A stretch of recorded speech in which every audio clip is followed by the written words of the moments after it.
I don't even want to do intro. I just want to start because I'm excited for this episode. Well, hey everybody, welcome back to an episode of Nat 2. Welcome back to an episode of Nat 2. I said another episode of Nat 2. I don't. There's a significant amount of Where's goo. just the two of us? Nat goo is what we should be called. Naturally. There's so much goo in my head.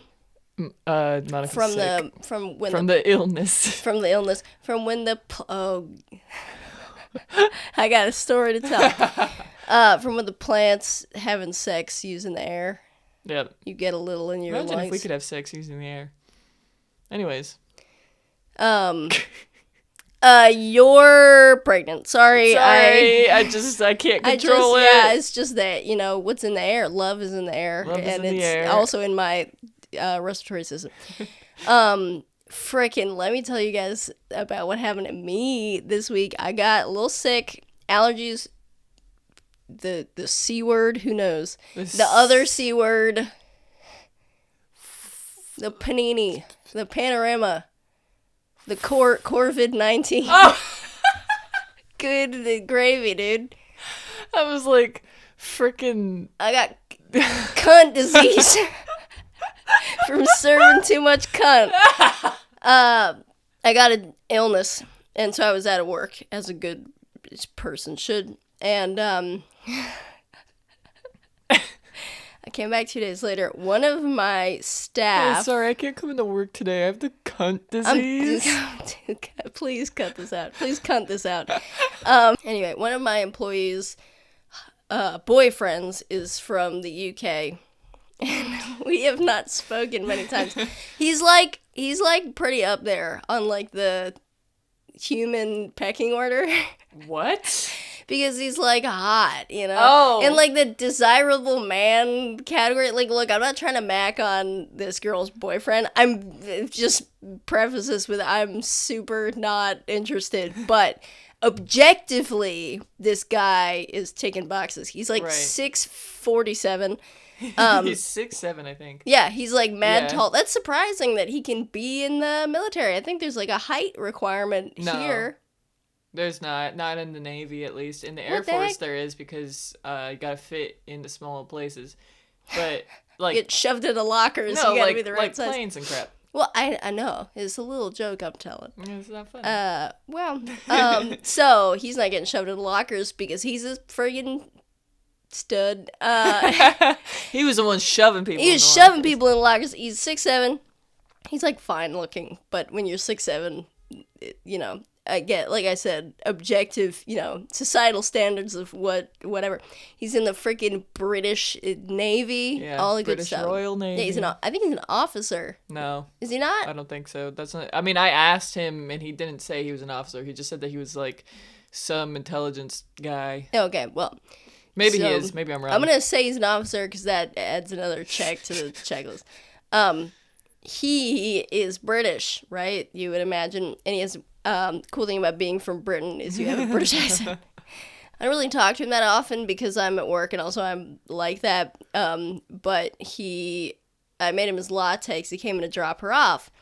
And he was like, thanks very much, whatever you say, luge, and hashtag luge. He doesn't have a Cockney accent. He has like a regular, like standard, like London, quote, posh, unquote, British accent. I'm not, well versed in the dialects. Yeah, the slight differences. Anyway, so he comes to pick up his latte, and he says, from on high, my little 5'4" self hears this from heaven. Someone go, I heard you were ill. And I was like, sir, if you do not get the heck out of here with that. I was like, are you kidding me right now with this Pride and Prejudice freaking Mr. Darcy? Mr. Darcy heard I was ill. I gotta sneeze. Mr. Darcy heard I was ill and came to say that. And I literally, I went through so many different options of things to say back. I was like, I heard you were ill. I don't know. I am ill, but I'm like ill, you know? That was one. I think what I ended up saying was something like, I'm not anymore, you know, not a thing that you say back.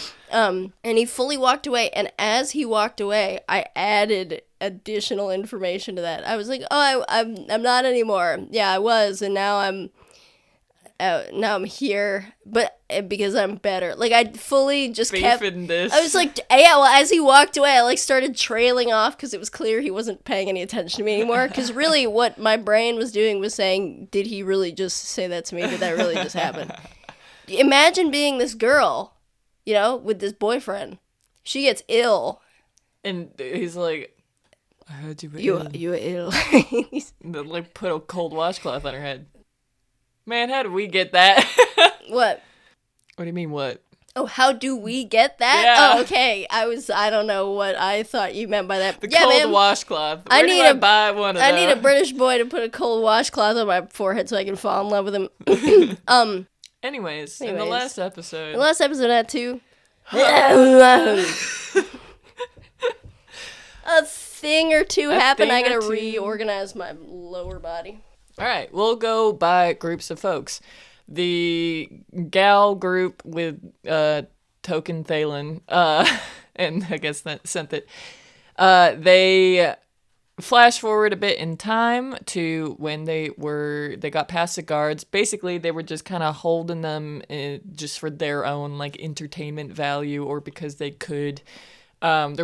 Or perhaps they speculated maybe they wanted to delay them for whatever reason. Indeed. Not that they would know why. And so they were having some fun conversations about jokes and about, you know, random crap stories and stuff like that. And so Iffy got to telling some stories about the war, and one of them being a story about her being... how she learned hand-to-hand combat is how I'll put it, which then caused some stuff to happen. Something happened. Everyone else kind of saw her. She was telling the story, and then all of a sudden was not anymore, and kind of not connected with anything around her at all. You know, kind of fully zoned out. And they basically, Yezi, like, Thalen didn't want anyone to tell Iffy what they just kind of saw. And Yezi was like, screw that. Apparently nobody's ever told her that she does this thing that she has done multiple times since we have started this journey. I'm going to make her aware of it. And told her that she kind of goes off places, like, you know, she just fully shuts down. For seemingly no reason. I mean, you know, there probably is a reason, but Yezi's like, I don't know, you just are talking, and then all of a sudden you're not anymore. To which Iffy was like, the fuck are you talking about? This is not true. She was speculating about what might cause that, and remembers that when she was being discharged from the hospital that she was sent to, when she got removed from the army due to injury, one of the doctors that was discharging her told her about like side effects that she may have due to her injury, and some of them were like auditory and visual hallucinations and crap like that. So if he's like, maybe it's that, I don't know, and basically was like, well, I'm not going to think too hard about this right now because can't. What am I going to do about this? I will deal with this later. And because of the holdup from the guards, they were not going to make it to the castle town in time to be let in through the gates. So they decided that they were going to go to the, I think it's the Woodchuck's Arm. The Woodcutter's Arm. Woodcutter's Arm. Woodchuck wood. The Woodcutter's Arm. And, oh, I'm sorry that your little fake tavern. Woodcutter's Arms. Arms is a standard British pub, like the whoever's arms. So, yeah. Oh, really? Yeah. Unfortunately, I know things. And then they got there, and Iffy walked up to a bar to ask about what they offered there, to which the other lady went, "Here's your bourbon," to somebody else. I wonder who that might be. I suppose we'll find out. And then we go to the lads, and the lads were talking about, dragons and crap like that, playing games with Lana, I always want to say Lana, Sana and Leela. Then Ethiad kind of re-upped Lucian on his makeup, which apparently Monica rolled a nat 20. So he looks markedly different. Yeah, everyone goes, "Wow, you look better." That's actually bad in this particular instance. To which they all decided that they were just going to gaslight Douglas and Finch and Atticus that he always looked like that. Yeah. And the reason why they did that is because Atticus told them about guards littering his freaking tavern, and also a checkpoint being set up before getting to the castle town. And they were like, great. So, unfortunately, that is bad. Unfortunate, yeah. And basically, that's all that happened with them. It was just a lot more of just, conversations and learning stuff about folks. And then we go to Veray, to which Veray found some freaking haunting information. What the fuck? He was like, cool, so my friend is being a test subject of how to cure this thing. The reason being because he's from Harithia, and nobody cares about people from Harithia. And also, they probably don't have any living relatives. What the fuck? And then, also, the outrage. The outrage about literally things that aren't real. Well, Yeah. And that the group that wouldn't tell him anything is there to cure, or try to find a cure for freaking water clary. And Veray was like, why the fuck did you not tell me that? Okay, you're being so secretive. I understand. Well, you think I care about spreading the influence of water clary? And that water clary makes people its pollinators? Like, it affects them. Like, you take it and then it makes you just want to grow more as... What the fuck? That's scary.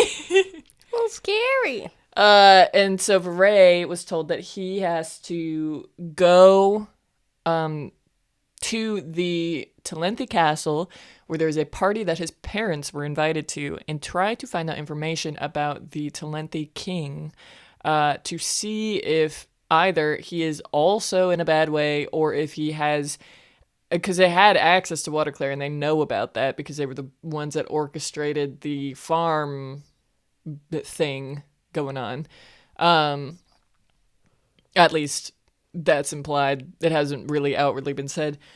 And so they know that there was water clary growing on Talenthi soils.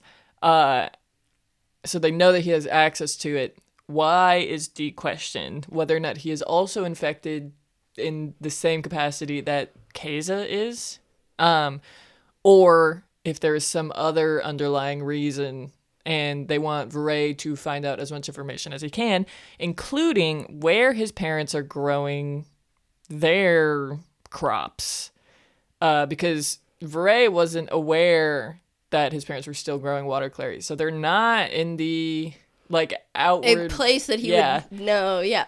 And yeah. That was the last episode. A lot happened. Whose sheet do I have to have up first? Iverson to Veer Bombery. Oh, fuck yeah! I'm so excited. Lately, Iverson's been one of my favorite characters to play. It's so stupid. I just love being her. Why is it stupid? I don't know, because why do I like it so much? Why does anyone like anything? Preferences, I guess. Alright, I'm ready. Alright. You hear the barkeep say to, presumably, this customer, "Here's your bourbon." Mm-hmm. Puts it down. What do? I look over. As your head turns in that direction, the wood-paneled walls like warm, walnutty brown. And the oil lamp light, all the different colors, the green of the seat cushions, of, various chairs that are there.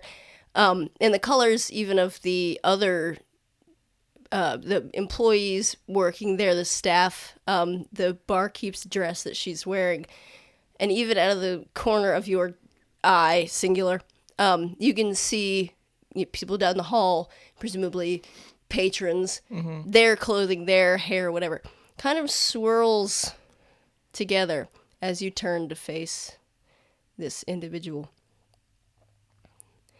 And as you blink, kind of to blink that away, this feeling of sort of the world around you melting into something.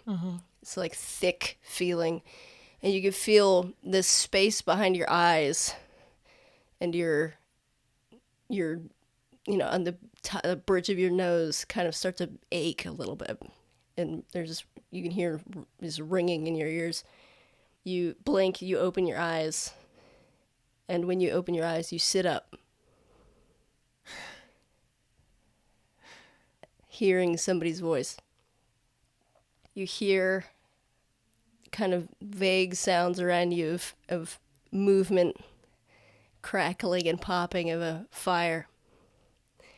And what swirls into view in front of you as you blink away this feeling is the warm orange complexion of someone who looks very familiar to you and says to you, "You look like hell, Bomri." Oh, well, I wasn't that pretty to begin with, sir. He's standing over you, and as you blink more into focus, you see that he is, as you would expect him to be, kind of dirty and muddy, smudged uniform from the earlier battle that day. The battle that you were participating in until you reached for a knife, a quarterstaff, and there was none to be found. And he's just kind of standing over you. It's kind of odd to you. He looks as though he's at a loss for words, and that is not something that you have ever experienced in him, as he kind of just looks down at you. Where am I specifically? Roll a perception check. 12. You are at a place that you are very familiar with. You are, as you kind of you look around, kind of get your bearings, and you see around you the black silhouettes of other wounded, sitting up, standing, laying down. Not all the cots are full, but there's enough of them full. And then the large fire in the middle, keep a bunch of summer elegance warm situation. Okay. I think that she kind of just looks at him, looking at her, and she's just like, "Yes, sir." How are you feeling? It'd be better if I knew he was gone. How'll it be going? Well, it's comforting. Can I sit down? You asking me? Is it out of bed? Yeah, you can sit down. He's gonna sit very, carefully on your bed so as to not jostle you around a whole lot. What's your posture like? Are you lying down? Are you sitting up? I think that she had sat up, and then, I think that she was sitting up, and then, when she was like, "Yes, sir," she kind of, laid back down. Mm-hmm. Because I think that she was just kind of, scanning her environment. I notice you're awake. You expect me to sleep? With all due respect, sir, he's still here, so. thought I might help you. Help me what? I figured you'd be asleep, so I'd do this later, but seeing as you're not, I thought it might help. She kind of just like furrows her eyebrows and looks at him kind of confused. I wanted to promise to you that nothing like this is ever going to happen again. Oh. Yeah, you're right. Nothing like this is going to happen again. Even if you don't make sure of that. You don't trust me? It's not that I don't trust you. So if somebody wants something enough, they're going to make it happen. I guess his want for me to not be here anymore wasn't greater than my want to not die. You don't get my meaning. What's your meaning? In the unlikely event that somebody has for a moment in their mind that they're going to do something like this, I will sniff it out and deal with it myself before it ever gets as far. Well, I appreciate that. I feel like she like grabs onto her ribs. To show you how serious I am, he's gonna kind of stand up from the cot. Mm-hmm. And he's gonna put both hands on the kind of railing, grab hold of it, and very slowly he gets on his knees in front of you. What are you doing? You are not the only one with this question, as other people who, you know, the presence of one's commanding officer is noteworthy. Yeah. Even if you're out of it, as long as you're not too out of it. And you see a folk or two kind of sit up, turn their heads, look over in your direction, maybe, you know, had caught a word or two of the conversation and know the situation. And you see they look to you like silhouettes backlit from the fire, and they're kind of flashing like on and off in the firelight. And you see him, he doesn't address you at all, he doesn't look at you. He takes his hands and he pulls at the hem of his shirt. And he slowly removes it. And you can see him kind of unsticking it from a cut on his side. Mm-hmm. Evidence from the battle. And revealing, as he does, all of the tattoos, which you've seen before, but now they're meant to be seen. Mm-hmm. As though he's revealing them to you. Like they're meaningful in this particular instance. Okay. And what is it that you know about his tattoos? Like, what has he told you? If you want to roll a history check to get more, you can, or you can just say words. I mean, I think what she knows is that he has them all over, like legs, arms, chest, back, everywhere. And that he got them because it's something that orcs get. And I think that she knows that he got them really young. But I don't think that she knows more than that. But I could roll history if you wanted me to. Okay. Maybe you overheard him saying something to somebody else. Are these things that he's told you, or these sort of like hearsay? I think that originally it was hearsay of like people saying he had tattoos and that he has them because of being raised by orcs and stuff, and she never saw them. Mm-hmm. And then one day she did, and she was like, oh, and asked him about them, mm-hmm. to which I think that he said that he got them when he was really young. Mm-hmm. 30-20.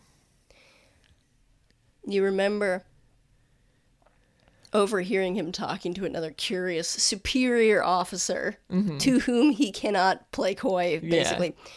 Yeah.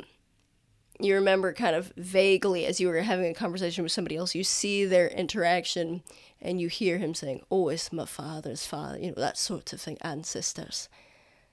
And that's all you kind of caught off. Yeah. That the rest of it sort of faded into the background. And it becomes more sort of clear to you that as he reveals them to you, that conversation kind of pops up into your brain. The meaning of them to you. You get the sense that there's a language. A language figures. It's very. You pick out a similar symbol, here and there across his back, kind of evidence that would be true. And as he reveals this to you, it strikes you that it is really functionally meaningless.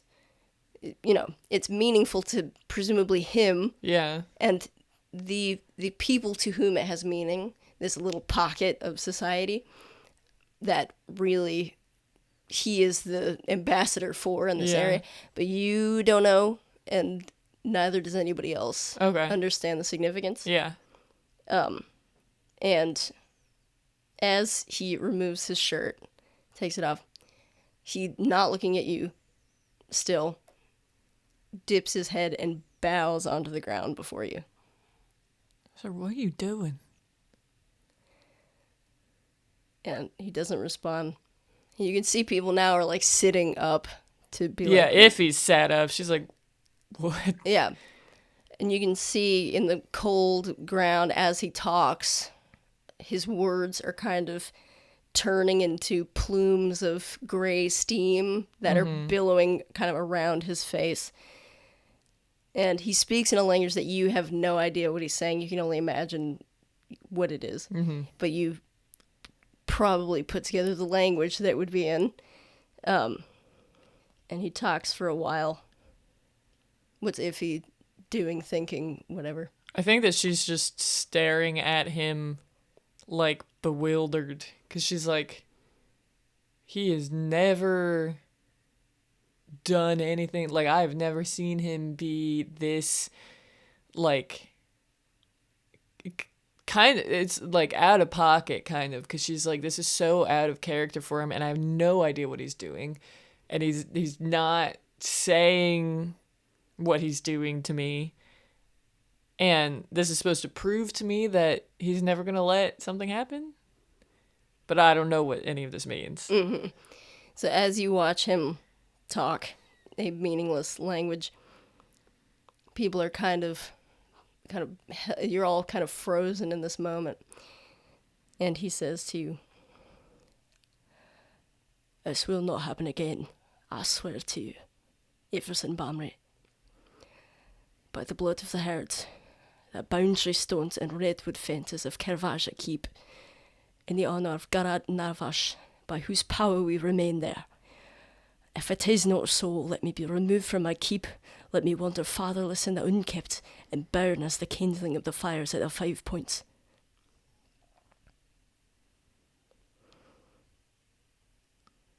And he sits up.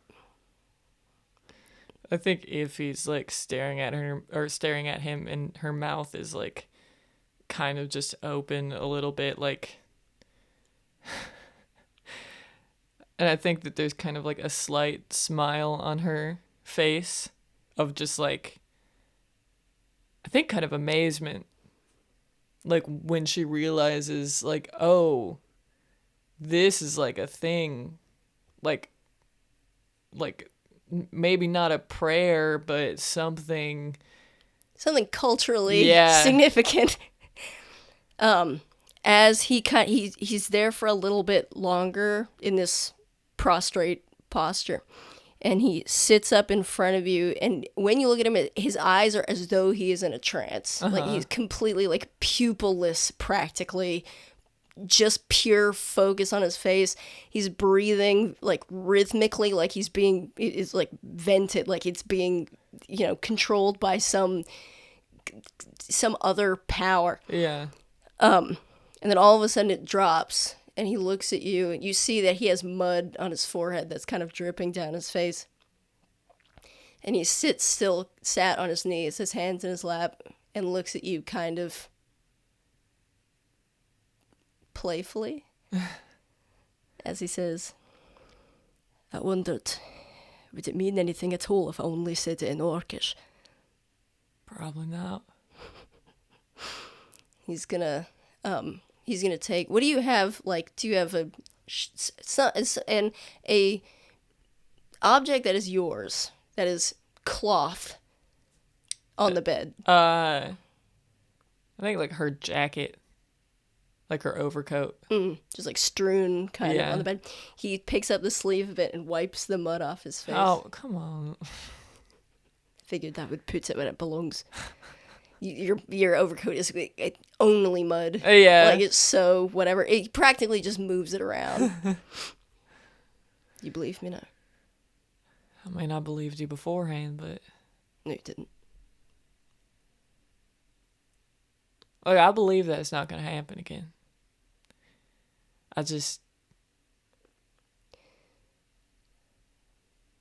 You're not going to have a hand in it not happening again. That's what I mean. You need to put it out of your mind. Put it out of my mind.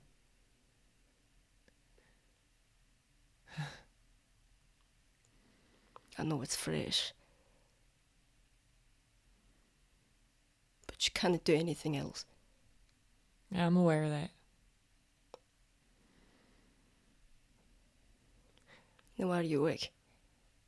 Why am I awake? Sir, do you know me to sleep? I ain't tired. You ought to be.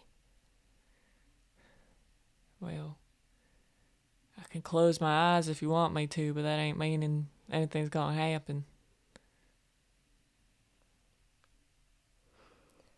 I suppose it's not. Can I ask you a question? Depends on the question. I guess you won't know until I ask it. Shoot. Now, I don't expect you to have an answer, but I'm just personally curious.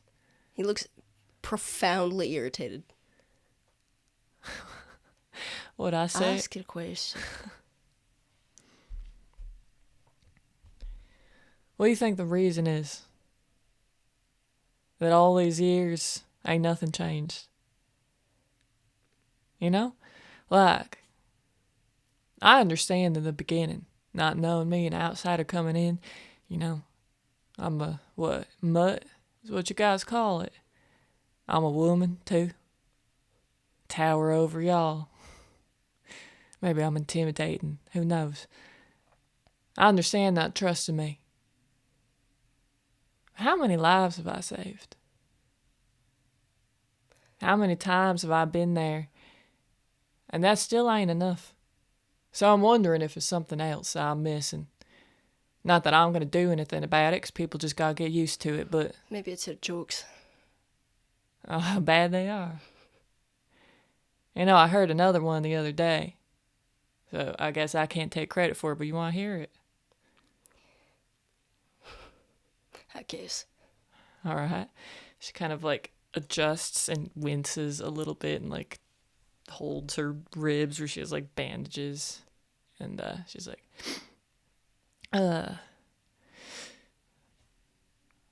what's worse than having a bunch of ants in your pants?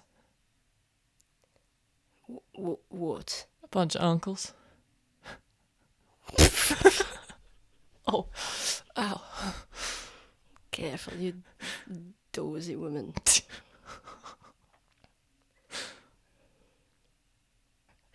It's not that funny. No, it ain't. I think it's the situation. He like pinches the bridge of his nose. Yeah, you know, saying a joke like that, well, I can actively taste blood in my mouth is, Maybe you should stop. telling jokes? I don't know, I mean, it made you You should smile. have stopped that a long time ago. Well, you didn't give me much of a choice. I'm a glutton for punishment, I suppose. Oh, Careful, lass. trying to be. I need you. Need you to heal. You leave our lives in Shamelin's hands. I'll cut to the chase and offer myself now. Oh, you gotta stop. Maybe I should stop what then?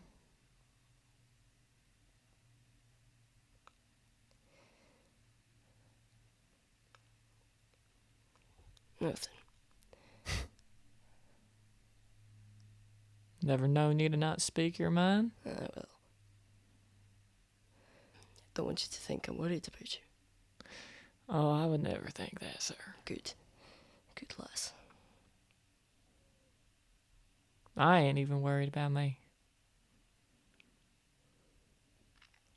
I'm surprised that he even thought it would work. Doesn't he know? Suppose he should have.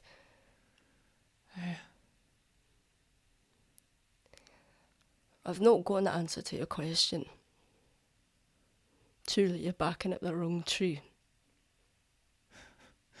Am I? The risk of giving you a big head. Half these lads wish they were. Anyway. What is charming and strong-willed as I am? Pretty well, I can't say that, but maybe they just wish that they were half my height. It's a sore spot, Bumry. Well, it ain't my fault. I'm just blessed with good Massive. genes. Should be used to it. You've got to go to sleep. Do you want me to get Martlet over here to... Marlet over to what? see what we can do about that? No. I'd rather lie here in misery than be knocked out synthetically. Can you really not? You're not just blowing smoke. I really... I mean, I understand now, but I know you've been... I feel like I've not seen you sleeping. I think that she, lays back down. I think tonight will be a full week since I last slept.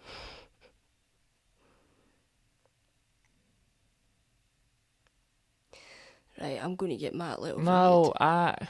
No what? Sir, I really don't.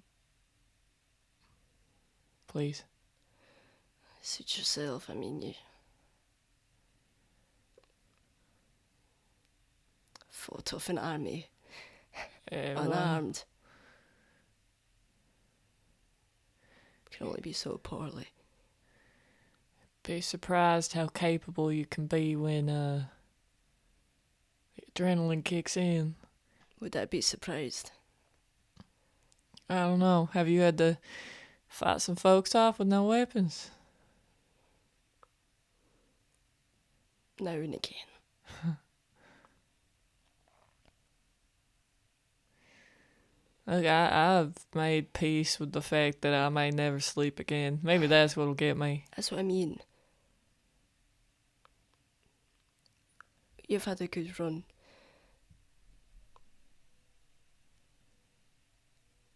As I've said, as long as you're here, you're safe. I mean, no, you're a soldier. I don't mean safe, but safe from that. And he's gonna kind of look over his shoulder at where the freaking veritable corpse you created. Yeah. If he's not. Yeah. But you understand his implication. Yeah. But maybe it's Oh, are you implying I quit? I'm giving you an outlast. I ain't asking for one, sir. I know you're not. You look like a map. A map? What do you mean by that? Yeah. He's like looking what is your state of dress at the moment? Like a tank top, like a Yeah, where friggin' they can get at you yeah, amount of dress. yeah. He's like looking at your arms and up your, neck, like your upper chest, that Yeah. sort of thing. You look like a road map. Oh, what? From the scars? Kind of sleep. I'm not trying to be sentimental, but you're not meant to be here.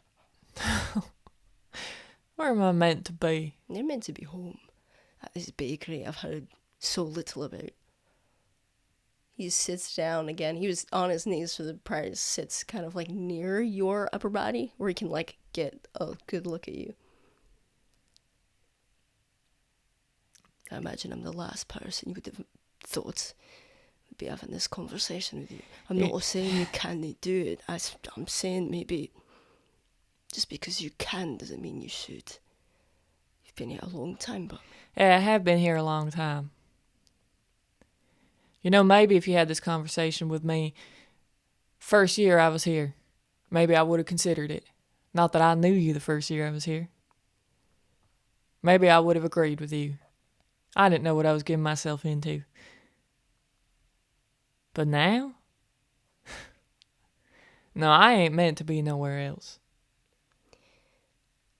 I'm the best medic that this damn I'll put platoon it to you has. a different way.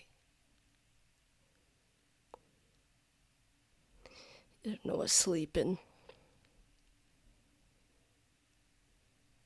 Not for a week. Staring off into space. I know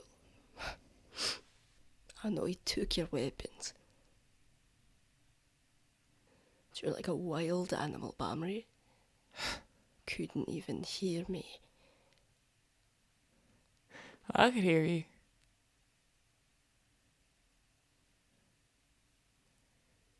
You make me run laps for choosing not to listen.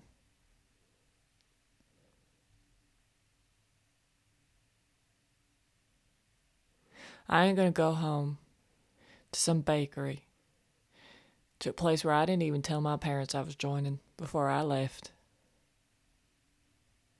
Taking all these skills with me, knowing that people are out here dying. Seems as though I'm immune to death. Who knows if that's a good thing or not, but it sure as hell is a good thing for y'all. What kind of person would I be if I gave up now? As usual, you don't get my meaning. Well, then explain it to me, sir. Look, lass, I want you here. We need you here. As I've said, if our lives are in Shenlin's hands, but we don't. If your head's not in the game, if your performance is going to suffer,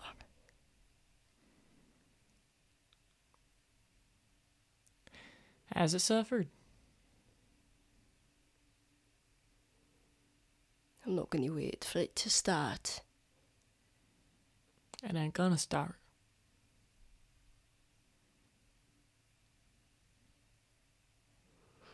Alright. Good news first. I don't want you thinking, as I've said, that I'm being sentimental. If something is true, it's not sentimental. No, it's true. You've been a good friend.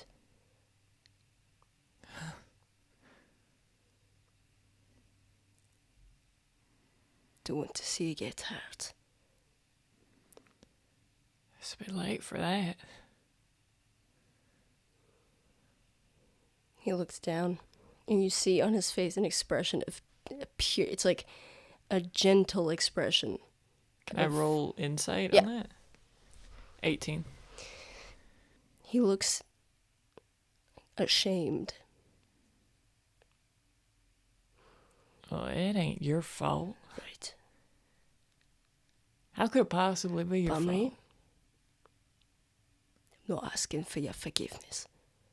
I'm not giving you any. Good.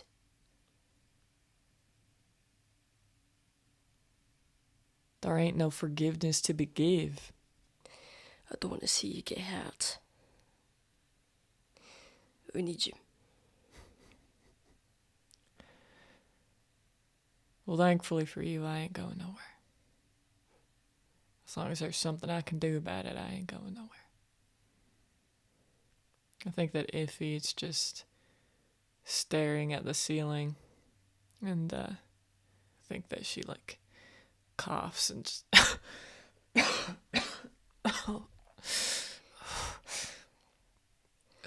You don't look so good, Bumry. I'm fine, sir.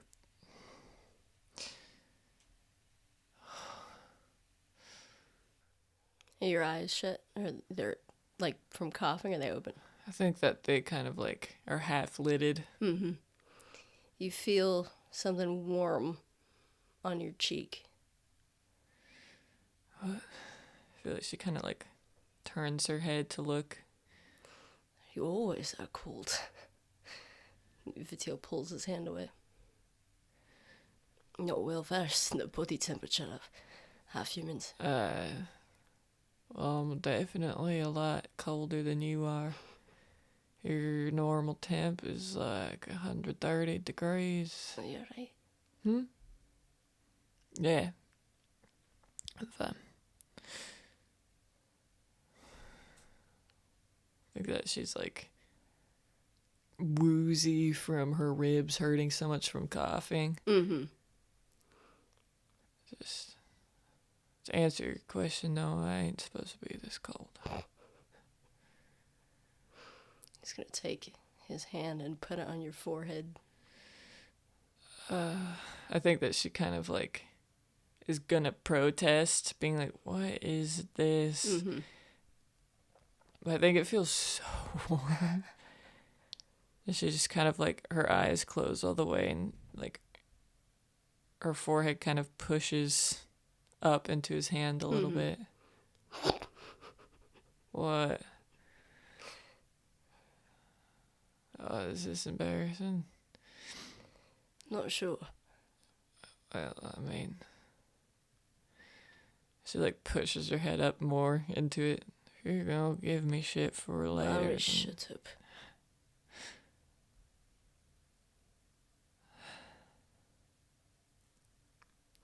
You feel his fingertips kind of absent-mindedly scratching kind of in your hair, like at your hairline a little bit. What am I gonna do with you? What you mean?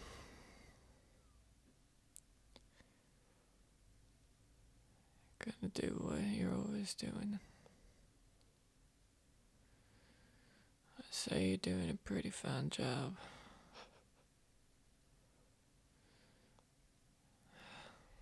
And I know there's something wrong with you. Oh, you couldn't tell before? I mean, no. Delirious. My ribs just hurt, so.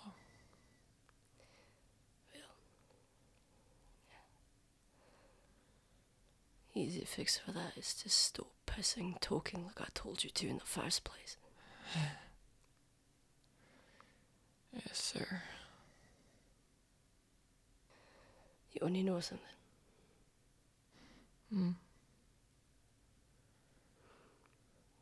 You don't hear anything for a second. And you hear a shout coming from directly next to you where Vitil was sitting. She opens her eyes. Mm-hmm. When you open your eyes, you can feel that the cold has returned to your forehead. To move his hand away. When you open your eyes, you see him sitting on the edge of the bed with one hand over his mouth. And there's blood seeping in between his fingers. Sir? Oh. She sits up. Get out of here. What? She's gonna look around. Mm-hmm. And when you look around, you see that you are surrounded. Every single person in the entire tent is staring at both of you. And you see, appearing as your head goes back to Vitil, behind him is another medic, one of the, people that works under Dr. Martlet, with his hand on Vitil's shoulder, kind of like motioning for him to show him.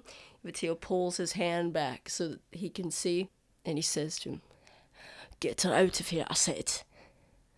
What? No, what are you talking about? But sir, she's going to get her out of here. What? What do you mean I'm gone? And as you kind of say that, everything swirls around you again. What were you intending to get to them, or were you just kind of sitting there talking, or what was your posture? I mean, I think that she was reaching out to Vitil because he was bleeding, and she was like, "What? What is happening?" Yeah, as you kind of do that, and he flinches back away, you feel hands pulling at your shoulders, pulling you backwards away from them. And you see another medic come over with a towel, kind of cover Vitil's face with it, and it's just dyeing red in front of you. And as you see that, you feel the hands pulling at your shoulder. You hear someone in your ear going, "Iffy, Iffy, Iffy." She's looking around to see who's even saying that. Mm-hmm. And as you kind of look behind you, you turn your head to the side and you see at your side the face of Thalen, who's concernedly looking up at you. What? Come on. What? Come on. She's gonna look back over to the person that she was originally looking at. You see that the barkeep and the individual with the bourbon, who is a summer Eladrin, whom you have never laid eyes on in your life, Okay. staring back up at you.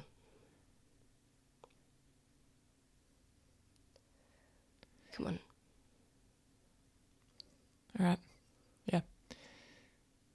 She goes with him. Yeah, he has his hand on your shoulder, and he's kind of got it in the fabric, he was kind of pulling at it to get your attention. And he maintains his hand on your shoulder as you kind of walk, and you kind of feel him pushing into you a little bit, pushing you in the direction of back to the table. What are Tavmil and Iffy? Do you want to roll perception for them to... I knew it was too good to be true. 9 for Tavamil, 13 for Yezi. So Yezi noticed. So what does that look like for Tavamil and Yezi? Her noticing. Clearly Thalen noticed and went to go do something about it. Well, what did they see? Well, right now they see Thalen walking Iffy back to the table. Presumably what they would have seen before had they passed the check, so Yezi saw, is Iffy standing there and Thalen shaking her back into reality. I would say that your roll wasn't good enough to see what any of her indications to Thalen that there was something wrong, other than her stopping. Yeah. I think that Yezi is kind of just sitting there, head tilted,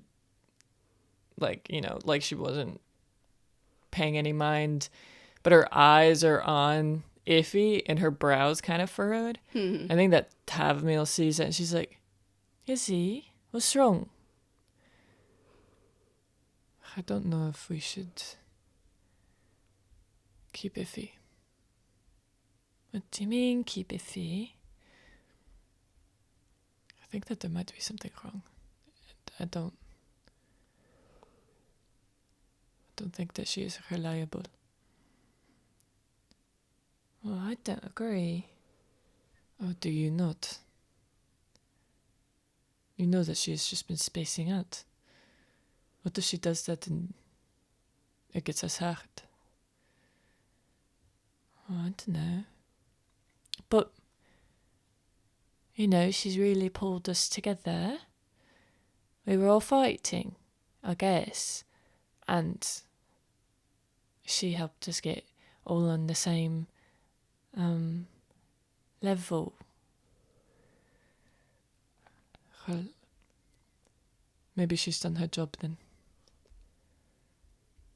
I think that Taverns just kind of looks at her all confused, and yes, he doesn't say anything else. Mm-hmm. Thalen gets back over the table with Iffy. I think that Iffy kind of sits down, and Yezi's looking at her, and I feel like Taverns smiles at her, and Iffy kind of just nods. Well, I think we're all rather hungry. I took the liberty, sorry if that was out of turn, but so we're all eating. So here's that look on y'all's face again. Hell, you did it again.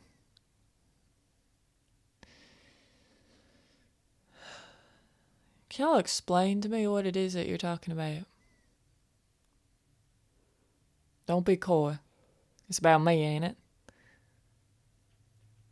But I can tell you what I saw just now that indicated to me that there was a problem. All right. I sort of saw you staring at this patron and the barkeep. I thought maybe you were talking. They were talking to you.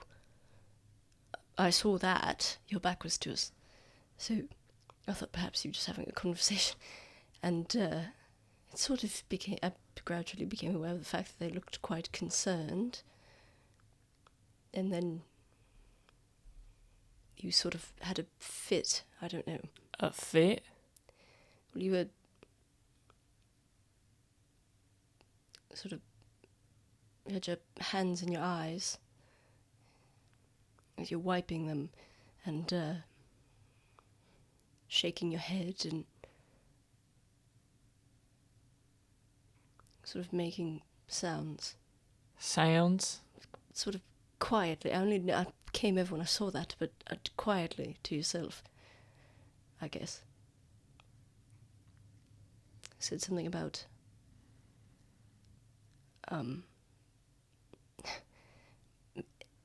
anyway. Said something about what? I told you not to play coy. It's not for your benefit. What do you mean it's not for my benefit? My censorship is not for your benefit. Whose benefit is it for? Tavern will cover your ears. Oi.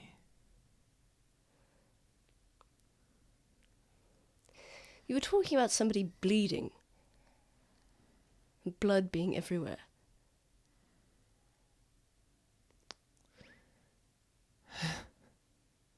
All right. Is that it? Well, I sort of tried to, get you to wake up, and you were not, I suppose, willing. Sort of turned sharply. Then I guess I got you to come out of it, and you looked at me, and then we walked back over here.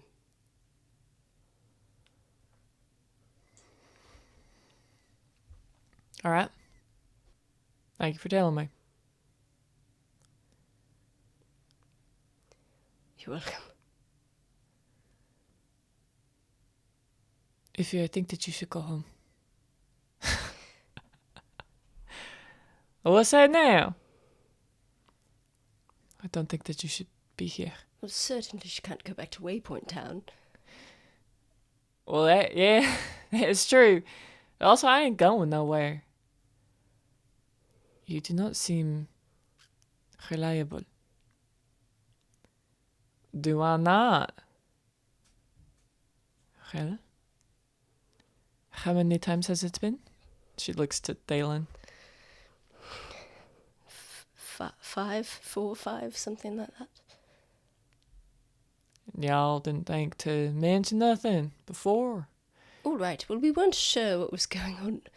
I mean, at first I thought you were falling asleep or something, listening to Synthit talk about, the leave or something. And I mean, your eyes were open, but you might sleep with your eyes open. I don't know. Also, I thought perhaps it was something that you were aware of, frankly. No. Well, surely you've done it before. Ain't nobody mentioned nothing before to me. If I'm being honest, Thalen, you didn't want us to say anything. Maybe everyone assumed that she's known about it. I suppose. But my point still stands. I don't think that you should be helping us. Alright, well, quite frankly, it ain't up to you. Oh? Tavern, do you want me here? Yes. I mean, I don't know. I don't think that you're not reliable. And also, I think that you've helped a lot already. You helped Lucian. You saved Lucian. And we were all fighting. I was telling Yezi this. And you kind of helped pull us all together. Alright, so there you go. Yes, I don't think that she's not reliable. Oh? I think she's unstable. You can tell me I'm wrong right now. I'm happy to hear you refute that. Honey, I've been unstable my whole life. All right, then I don't see why it should impact your performance in our particular... I don't see why either. I survived 9 years in a war. You don't think I could survive a little bit of traveling? Well, I will say that war, not that I'm... Mm-hmm. Not that anyone wants to hear me say this, but... as someone who's affected... not as a soldier, obviously, is what I mean, but... I understand what you mean. It has a way of using you up. Using me up? Not you personally, but one. I ain't been used up. Are you sure? I mean, Yezi kind of looks her up and down. Oh! Honey, I ain't ashamed about how I look. In fact, this just proves that I can get through anything. So, I don't see your point. My point being, you made a comment in the carriage about how you've died before. I ain't ever really die. I'm here, ain't I? Okay. Let me put it this way. If nobody did something, then you would have been dead. Correct? I think Iffy kind of smiles a little bit. Yeah. Okay. How many times did you say that was? What's the point you're getting at? I have one. Answer my question. 15. So, you died 15 times. 15? Yeah. Thalen is gonna... I think that the negative of potential effects were sort of... There's sort of a general awareness of it that, like, Meredith was semi-aware, like Yeah. that sort of thing. So it wouldn't be shocking for someone who like reads a newspaper to know that. Thalen looks at Yezi like he gives her a look, basically. Can Yezi roll insight on that look? Yeah. 14. His look is sort of like, it's kind of like the look when you hear some trash talk about someone and find out that it's true. Oh. That it's sort of very much like a sort of a catty high school girl type being like, OMG. Like he looks at her like, just like wide-eyed, like look at hearing that figure. How can you die and not actually die? There's stuff that is created potions. I'm sure Lucian has had to use them before. I mean, I imagine he would have mentioned something to you. I mean, it's quite, especially for a doctor, I'd imagine. Well, Lucian doesn't like to talk to me about... Oh, yes, that's right. Well, I mean, perhaps your mother... I don't know. All right, never mind. It's a potion that brings you back from the dead. Yes. Oh, I don't... We do that for everyone. Well... Brings me to my point.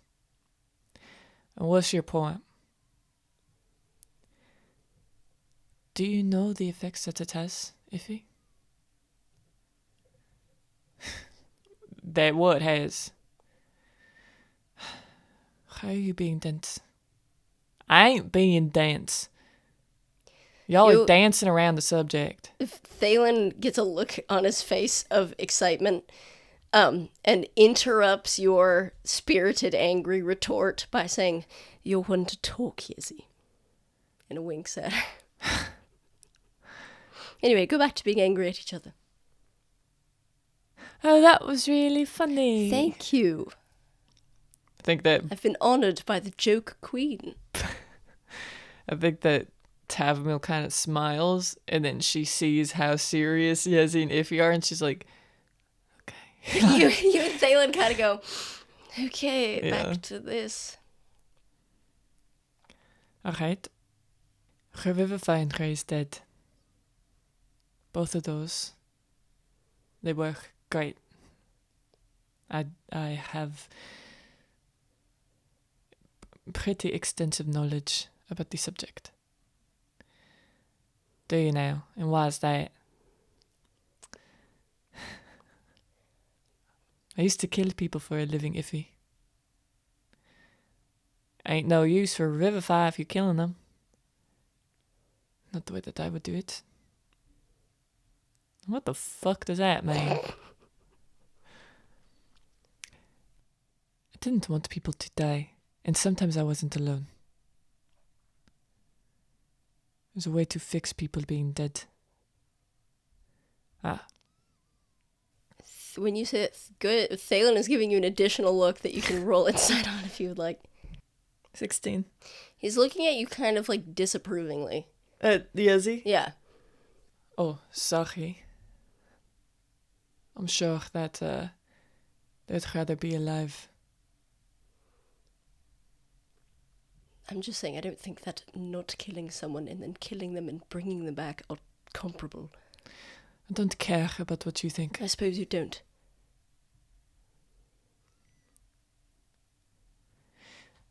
When you die, your brain has nothing keeping it alive. There's no blood flow. It's being deprived. When you give somebody Revivify, or, even worse, Raise Dead. Or is Raise Dead even worse? Because you can give it to somebody 10 days after they're dead. 10 days of your brain rotting. They say it, to an extent, puts it, heals it. Oh, right. I mean, kickstarts your heart. Makes the blood start flowing. it does something to your brain. It's a lot more complicated than I am equipped to understand. But they found, especially after the war, well, you have human, right? Yeah. Humans bounce back from it a lot easier. I heard that's part of the reason why the Toadsfroth clan was brought into the war. People that they could keep bringing back without what they thought without repercussions. But I've read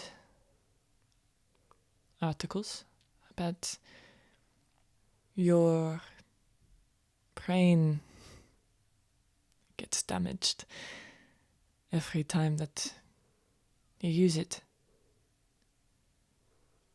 The study that I read, the most frequent amount of usage that they could find of somebody was 5 times.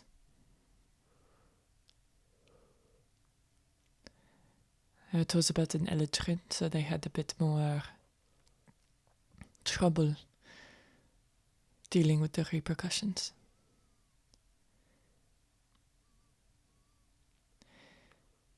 Do you understand where I'm going with this, Iffy?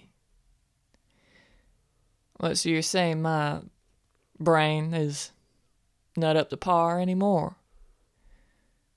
Yes. Yezi, I am. I don't think that's fair. I mean, she's shown herself to be trustworthy, and if you forgive me, it's not like she's struggling to understand what we're talking about. Staying with the conversation, things like that. I don't think it's fair to assume that... To assume that I don't think it's fair to assume that she's deficient in any sort of way. That's because I ain't. What times? Your review of you is not helpful. Oh? It's not. And why is that? Because I know what it is, and so does Yezi. And so does Taverns. I'm not... Look, Iffy, I'm trying to keep you with us. I'm trying to have us be all on the same page about it. And if I don't want to offend you, but I'm trying to say that I don't think it's fair. That's all I'm trying to say. And the more you sit there and... I appreciate what you're trying to do. But I'm not going to sit here and let people talk about me like I'm not here. You understand? For what it's worth, I think my defense of you is worth more than your defense of you. All right. Say your piece. You know, I'm aware that with every health potion there are negative side effects. Your body ain't supposed to heal that quickly. It makes sense that maybe with Revivify there would be something. Maybe with Raised Dead there would be something. But I have been living my life like this. I mean, first time I got Revivify used on me, barely even 2 years in the war. Went through a whole war. Sure, I got messed up at the end, but shit happens. Saved your friend, fixed him up, helped get us here. And she's like saying all of this to Yezi. If I haven't proven myself to you, I don't care to. You're just going to have to deal with the fact that I'm going to be here. Okay? Never mind, I think your defense was better. I do happen to know myself, darling. Call it the hubris of a high elf. Yeah, well, I'll forgive you for that. Oh, I think that you've been really helpful. I really appreciate you being here. Thank you, Taverns. Well, if anything, you're aware now. I've heard similar to, healing potions. They leave scars. Yeah, your body ain't supposed to heal that quickly. It's doing what it can. Right? From what I've heard, it does the same thing. Scars your brain. I mean, there's some diseases that do that. That's why you used to be able to go to a apothecary, buy Revivify, Raise Dead. Can't do that anymore. It's hard to even get your hands on a recipe. There's a lot of discourse about whether or not it's ethical to use. Oh yes, that's us. You see Thalen kind of sits up a little bit and waves over a woman who is holding bowls of something, like bowls of steam. Yeah. That's all you can see. And he kind of looks at Yezi and Iffy as though to be like, hey, cool it for a minute, Yeah. He just gives him a nah.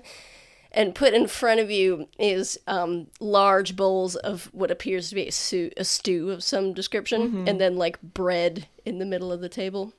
Thank you. Thank you. And you get a good roll of perception check on this lady. As who? She's the barkeep. Okay, what so got stared at, yeah. Iffy. 13 as Iffy, and I think Yezi will also roll. Okay. 13 as Yezi.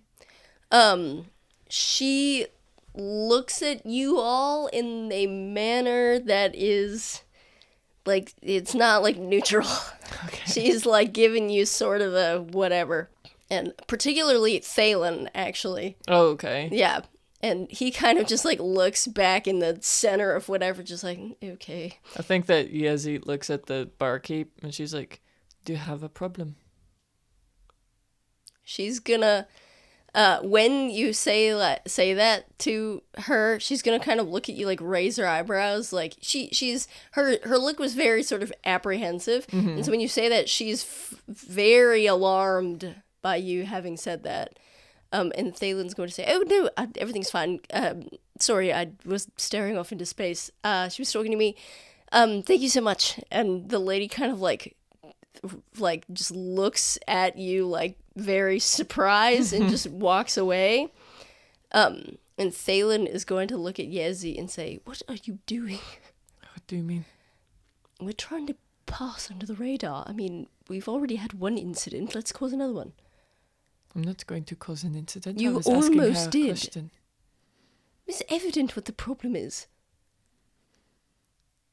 Is it her business? That's what I'm saying. We're trying to pass below the radar and you're not helping. All your talk about, let's get rid of Iffy. We've got to be a team. A scent that knows the owners, and apparently she's related somehow, I don't know, so I think that we'll be fine regardless, but... I think that's what Iffy was talking about before. What? That I'm really personable, and that can be helpful. And Taverns kind of smiles a little bit. And you're not, frankly. So why don't you leave the talking to the personable duo? Oh, is that you two? Yeah. I would say I'm pretty personable. All right. Well, together, Iffy and I make one personable person. Am I the other one? Yes. I make a full personable person. By yourself, indeed. That's really nice. So leave the talking to us. Fine. She kind of doesn't break eye contact with him. I was going to make a joke, and now I think that you'd be really angry, so I'm not going to make it. Good choice. Oh, goodness. As I was saying, she, like, turns back. Thalen is sweating, like beads of sweat. She turns back to Iffy. There's a lot of discourse about the ethicality of using it. Yeah, I know that there is. I thought it was for a different reason. And what's that reason? Well, how personal you want me to get? What if we all ate stew and talked about the sunshine? That sounds really nice. Thalen's gonna like pick up a spoon and just like awkwardly start eating. I think that Iffy kind of sits back in the booth looking at the food, and she's just like, so we've decided that I'm, worthy of staying here? That's what we've decided. Goodness, this is spectacular. I think that Yezi's like, okay. And starts eating. And Taverns smiles at Iffy, like, kind of like a everything's okay smile. Mm-hmm. She also starts eating. The food rips. The food rips hard. The food is crazy. This is so good. This is amazing. This is the best thing I've ever eaten. Iffy, do you not want any? No, I ain't that hungry, but y'all can have it. Oh, Iffy, don't be ridiculous. Try some. No, I'm fine, thank you. What are you talking about? You've been traveling all day. You're like 200 feet tall. Oh, Eat I'm some 200 stew. feet tall. I'm good. Thank you very much. We'll have some of the bread at least. I mean, I imagine it's equally magnificent. I'm good. Thank you, though. Why not? It's really good. I promise. I'm not lying. Don't be upset. Huh? I mean, I don't want to prevent you from being upset if you want to be, but you really should eat something. Thalen, I'm not upset. I mean, I was, and then now I'm not. I get over things relatively quickly. We haven't eaten since this morning. Yeah, I'm fine. Yeah, I'll be right back. And I think Iffy stands up and she walks away. Freaking Thalen is like, okay.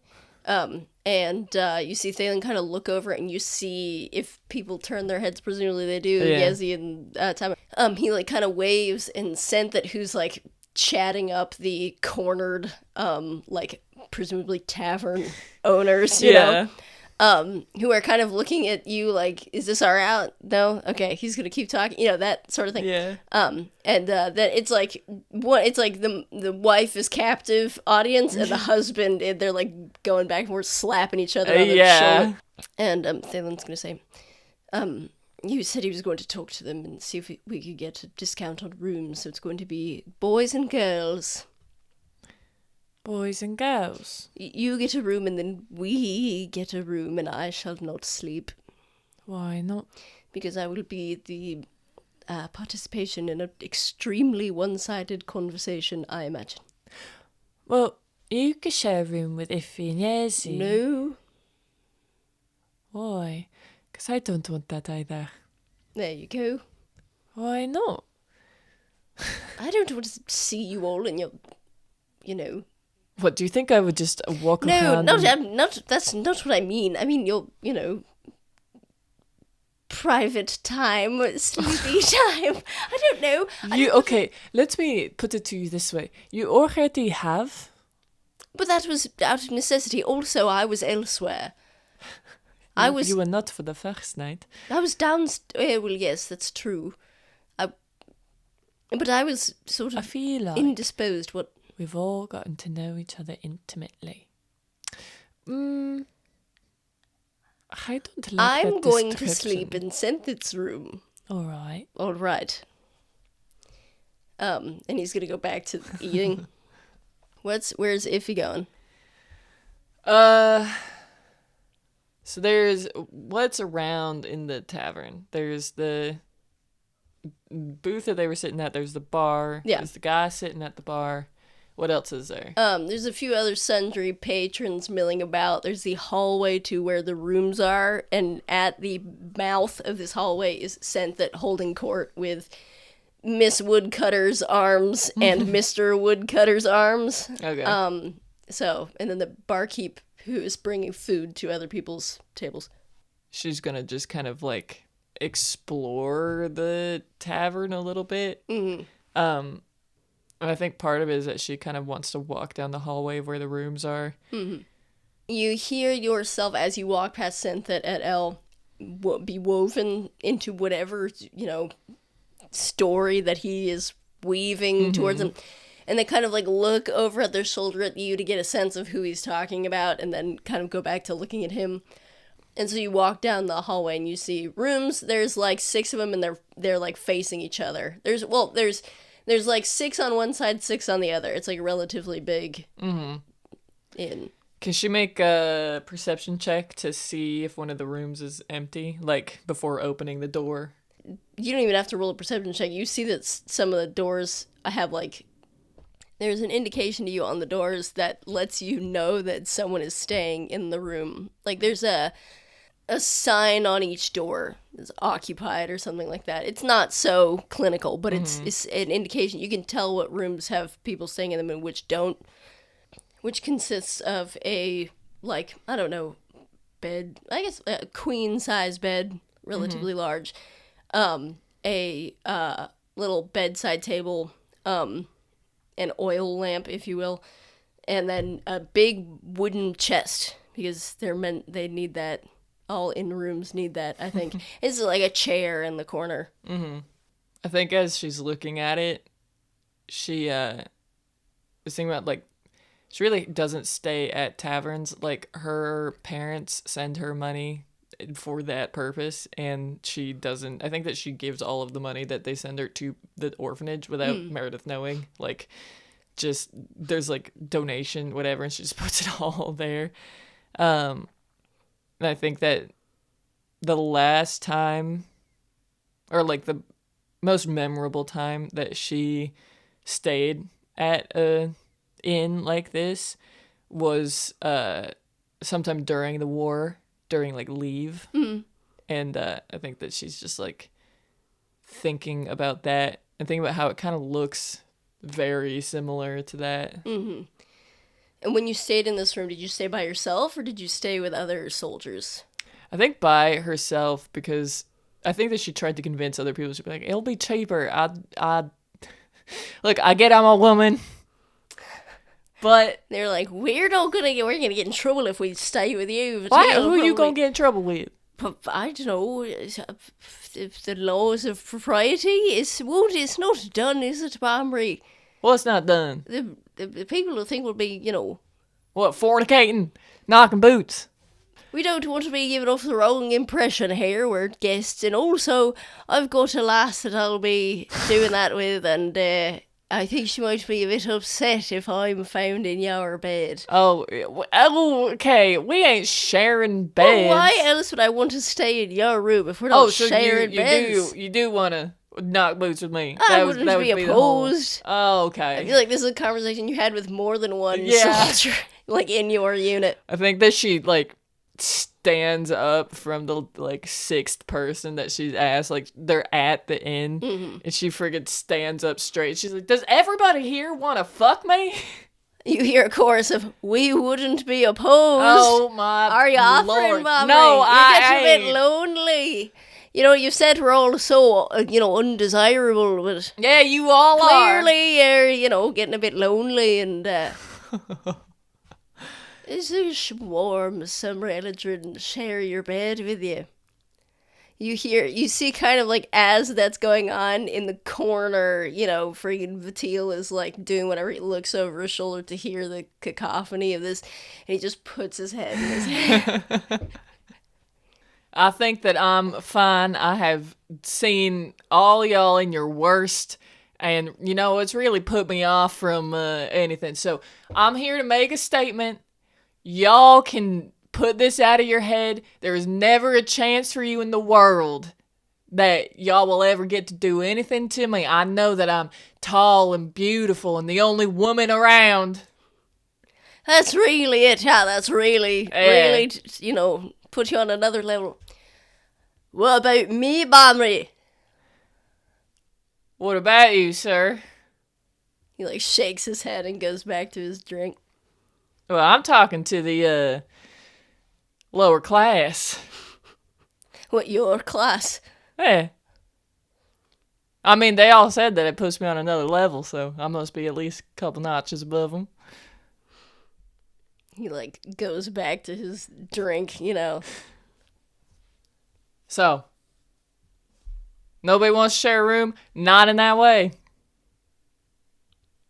All right. So, when you were in that room, you were in that room alone. And you know, you could hear on either side of you the sounds of leave, if you will.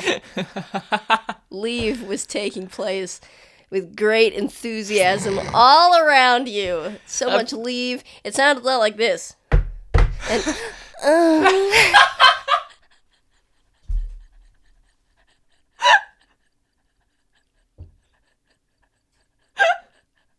and well, it's expired. We might as well just, you know, not use one, all that sort of thing. No, I'm too big for a... I'm too big for the cat intestine we must be using for this sort of thing. I think that Iffy, as she's like laying there, she's hearing that, she's like, fuck this. She like gets up and leaves her room. You absentmindedly wonder to yourself if the same story will take place this evening. Definitely not with Senthit v. Thalen, but you never know, you know, honeymoon weekend getaway to the Woodcutter's Arms to do some... I think that she remembers that, like, she left her room that during leave and was like, I ain't doing this. And, like, went out into the bar and just, like, sat at one of the tables for the rest of the night. I think that she was just like, You sat at one of the tables in the bar for the rest of the night. When you walked back into the bar, you see that Vatil is still sitting in the same room, in the same, you know, seat at the bar, drinking what either is the first bourbon still or one of hundreds and hundreds of bourbons that he's had this evening. I think that if he sees him and she's like, oh, is this how slow you're supposed to drink them? You see him kind of like start, like he really was not expecting anybody to say something, and he kind of like looks up at you, he's like, oh, did I scare you? You always scare me. I'm opposing, I know. What are you doing awake? You sound a bit drunk, sir. I am not. Oh? What are you doing awake, Bombery? What am I doing awake? It's the middle of the passing night. It will. Apparently that don't matter when you find the lady. Every room around me, I am hearing sounds that I don't particularly want to hear. Well, I can understand that. He takes another sip. So I'm guessing that ain't the first one, too. What? Your breath smells flammable. She like waves a hand in front of her face. What are you implying, lass? What am I implying? Well, I mean, the last time I saw you drinking was maybe 3-4 hours ago. Must have had a lot by now. Yeah, well, you know, what else have I got use for this? And you hear the clinking of coins as he pats his pocket. I guess that's true. I think that she turns to the barkeep and she's like, can I get one of what he's having? You want to repeat that? Hey, why not? She puts it down in front of you. Thank you very much. Cheers, lass. He's cheersing you with an empty glass. Lass, bad luck. I'll have another as well. Puts it back down on the thing. She, like, raises an eyebrow and he starts banging the glass on the bar. Come now, lass. No, best not to keep the lady waiting. Lady. That's what you're after all. Mm. You're a lady. You're a lady. Yeah, I suppose you might. Oh. He waggles the bourbon kind of in front of you. She picks up her glass. Cheers. Clink. What do you do? I think that she just takes a sip of it and she's like, ugh.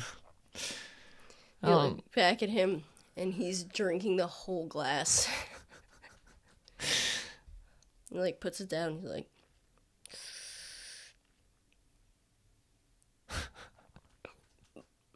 you need something. No, I don't need nothing. Doesn't mean. I mean, I could go away if you want me to. Why you want that? I don't know. That's the best person to drink a bourbon with. Who is? That beautiful woman. What now? I said something amiss. I've been known to do that now and again. No, you're. Here you go. And he sticks his arm up. Slap me. What? You can punish me, lad. Talking out of turn. You ain't said nothing out of turn, sir. I'm waiting. Well, am I gonna get in trouble if I don't? Why would you get in trouble? Well, you happen to be my commanding officer. Well, I'd be happy to punish you if that's what you're looking for, lad.